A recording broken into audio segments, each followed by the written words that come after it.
KTR bomb పేలుస్తాడని చెప్తే తుస్సు bomb పేల్చిండు. ఇప్పుడు అంటే ఆధారాలు లేని, సాక్ష్యాలు లేని, పనికిరాని ఒక చెత్త స్టేట్మెంట్ ఇచ్చి బాంబు పేలుస్తా అంటే, వెనకటికి ఒక శాస్త్రం ఉండే, నాన్న పులి అని అంటే 2 సార్లు అబద్ధం ఆడితే 3ఓసారి పులి వచ్చినప్పుడు తినిపోయినట్టున్నది కేటీఆర్ కథ.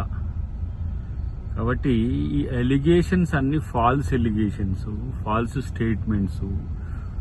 దొంగలే దొంగతనం గురించి చెప్తే ప్రజలు నమ్ముతారా? ఇలా ఐసిఐసిఐకి సంబంధించిన చర్చ పెట్టిండు మనోడు. ఎన్ని కష్టాలు పడైనా సరే డబ్బులు ఏ విధంగా తీసుకురావాలనేదేమో ప్రభుత్వం రేవంత్ రెడ్డి గారి లక్ష్యమైంది. ఏ విధంగా ప్రభుత్వాన్ని నవాసు పాలు చేయాలి, లేకపోతే రైతులకు భరోసా ఇవ్వద్దు, 6 గ్యారెంటీలకు సంబంధించి ఎలాంటి డెవలప్మెంట్స్ ఉండొద్దు, ఇతరత్ర ఏ విధంగా కూడా డబ్బులు రాకుండా చేయాలని చెప్పి వీళ్ళు బీజేపీ కలిసి ఆడుతున్న డ్రామా ఇంకెన్ని రోజులు ఆడతారు? ఇలా పులకేసిని మించిపోయింది మొత్తం కేటీఆర్. ఇంకా పరువు తీసుకోకు బాబు. పనికిరాని చెత్త చర్చ అంతా పెట్టి ప్రజల్ని కన్ఫ్యూజ్ చేయకండి ఫస్ట్.